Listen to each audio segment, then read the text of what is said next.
jungle. नमस्कार, स्वागत है आपका HVN न्यूज में।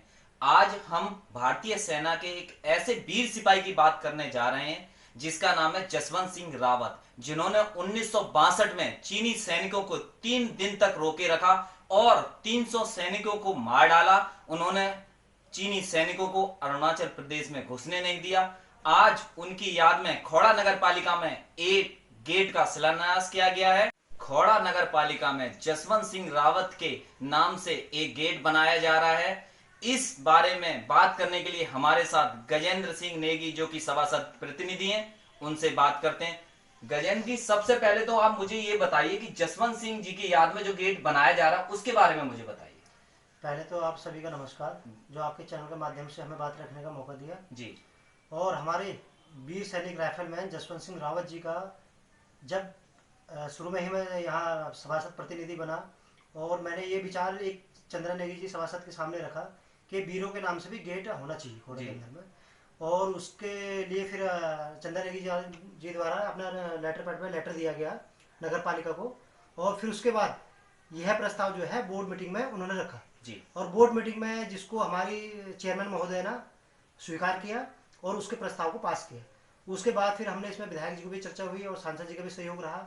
तो उसके बाद फिर ये गेट हमने यहाँ लगवा दिया गया और ये गेट परसों लगा दिया गया है।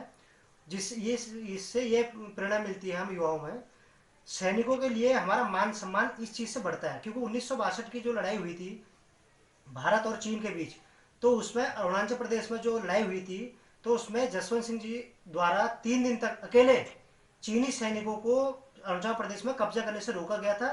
और रोका ही नहीं बल्कि उनके 300 सैनिक मार गिराए थे जी। और उसके बाद उन्हें आज भी हमारे भारत में अभी भी उन्हें मरोड़ प्रांत के नाम से स्वीकार किया जाता है। अभी उन्हें शहीद के नाम से दर्जा नहीं दिया है कि उन्हें अभी भी ऑन ड्यूटी दिखाया जाता है। वह अभी जो उनका वह है उनकी वहाँ अरुणाचल प्रदेश की सीमा पर डेली उनके कपड़े प्रेस होते हैं, जूते पॉलिश किए जाते हैं, डेली उनका भोजन लगता है। जैसा मतलब एक आम सैनिक को डेली सम्मान दिया जाता है, वही सेम उनके साथ आज तक भी चला आ रहा है। तो इसलिए ऐसे वीर सैनिकों के बारे में हम युवाओं को, आगे पीढ़ी को हमारी जो है जानकारी होनी चाहिए। अब मैं कहता हूँ ऐसी वगैरह कोई व्यक्तिगत गेटों का नाम न लगा के अगर इन चीज़ों के प्रति हमें जागरूकता होनी चाहिए और हर सभासद को इन चीज़ों के बारे में ज़्यादा से ज़्यादा अपनी इमेज जो जो उनकी छवि है उनके बारे में आगे लाना चाहिए। तो हमारे आने वाली पीढ़ी को इससे काफ़ी प्रेरणा मिलती है। क्योंकि अभी आप तत्काल में देखते हो कि चीन के साथ हमारी कसाकसी चल रही है। बिल्कुल। तो ऐसे में अगर हम सैनिकों को मान सम्मान देते हैं तो उनका हौसला जो है दुगनी होती है। क्योंकि हम तो अपने घरों में सोए हैं, तो वो दिन रात चाहे धूप हो, बारिश हो, बर्फ हो, आंधी हो, उसमें लगातार 24 घंटे हम लोगों की रक्षा कर रहे हैं। तो उनके लिए सम्मान करना हमारा एक कर्तव्य बनता है। तो वो हमारे सभासद चंद्रा नेगी जी द्वारा किया गया और उसे हमारे नगर पालिका द्वारा स्वीकार किया गया और उस गेट का परसों गेट को शिलान्यास और लगा के रेडी कर दिया गया है जी।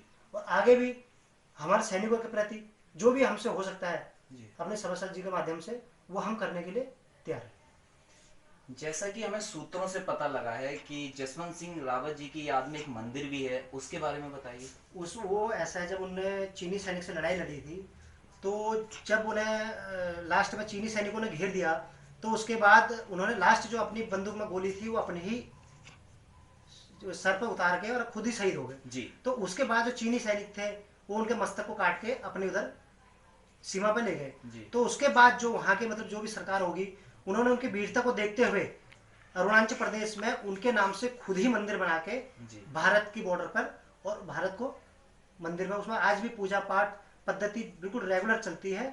और जैसे ही सम्मान बिल्कुल एक आम फौजी को मिलता है, सेम वही सम्मान आज उनकी छुट्टी भी होती है तो छुट्टी के उनकी फोटो को साथ सैनिक ले जाके उनके घर पर रखते हैं। 2 महीने की छुट्टी के साथ उनकी बाई जो उसको फोटो के साथ सैनिक अपने उसको ऑन ड्यूटी पे लेके आते हैं। अच्छा, ये शहीद 1962 में हुए थे, लेकिन अभी तक बहुत लंबा समय लग गया है एक गेट बनाने में इनकी याद में। ये लंबा समय क्यों लगा? देखो ऐसा है, अब ये एक जनप्रतिनिधियों के माध्यम से समझो या कोई सामाजिक संस्थाओं के माध्यम से समझो, तो इन लोगों को जो है आज चलो हमारे नज़र में जसवंत सिंह रावत जी थे तो ऐसे कई हमारे हजारों वीरता हैं जिन्होंने अपनी बलिदान दे के हमारे देश के लिए अनेकों कार्य किए हैं। तो ऐसे लोगों को कहीं ना कहीं मान सम्मान मिलना चाहिए। और मैं हर व्यक्ति से कहता हूँ, अपने जनप्रतिनिधियों से कहता हूँ कि ऐसे वीरताओं के नाम को आप ढूंढिए और ऐसे वीरताओं के नाम को देखिए, उन्हें लगातार इस मान सम्मान के साथ और उनके जैसा जो भी आपसे हो सके उस कार्य को करने की कृपा करें। ये थे हमारे साथ सभासद प्रतिनिधि गजेंद्र सिंह नेगी, जिनका साफ कहना है कि हमारे जवानों को सम्मान मिलना चाहिए। मैं सुनील कुमार प्रजापति, कैमरा पर्सन हीरा शाह के साथ।